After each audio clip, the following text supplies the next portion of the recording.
Bugün sizinle birlikte yeni bir videoya karşınızdayım. Ama Əmləri sanın. Təzən çək. Özüm normal yanmışdım ki dedim. Onu bağladan. Ha, bağla onu. Niye kameradan korkuyor bu işe başım çıxmır ya? Uzaq başı bu YouTube paylaşsan da ne kadar zaten. Çəkinirəm. Bir de shorts'a paylaşsan da. Prosta ki shorts'ı ayağım TikTok şeyine koy. Dostlar necə gəlmişəm? Deməli uşaqlar günləri Bilvara getmişdim. Günləri başıma qəribə bir hadisə gəldi. Onsuz danışacağam.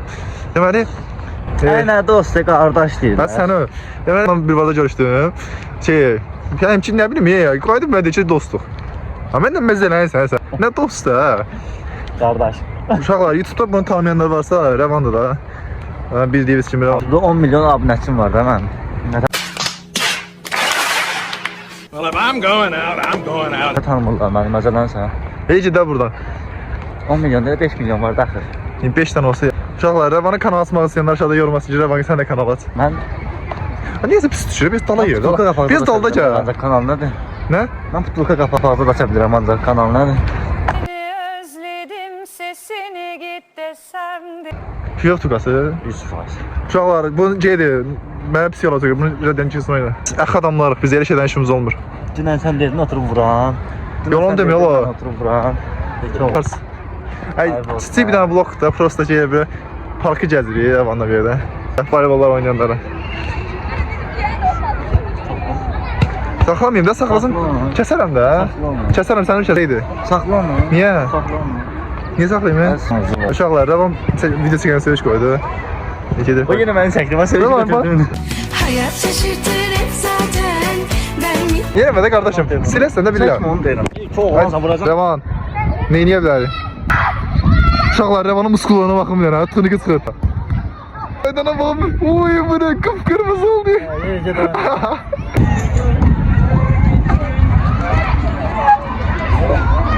Hadi Rəvan, bacaracaqsan bunu, az qalıb.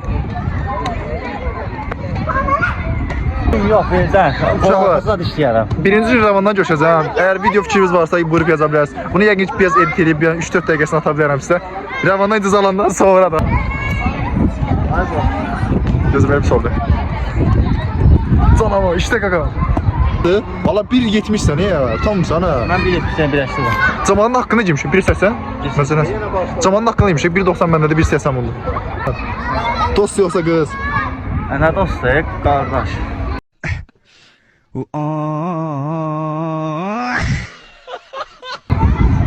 Uşaqlar, gedirəm bu zarafatdan sonra. Amma mən sinirlənmirəm, şeyim yoxdur ya. Ben oğlum atıyorsan ki. Ondan idman eləmən gələr. Ha Allah'ım. Tarık qaqam, işte qaqa. 1-2, yo nə təridi o? Neyini sana la? Oy böyle, işte qaqa. 10 dənə, 10 dənə, 10.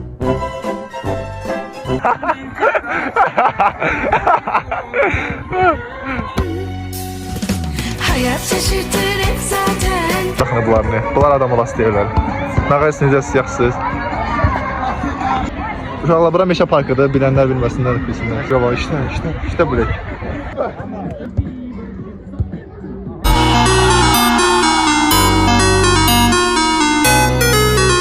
Biz voleybolda oynadık, yorulduq.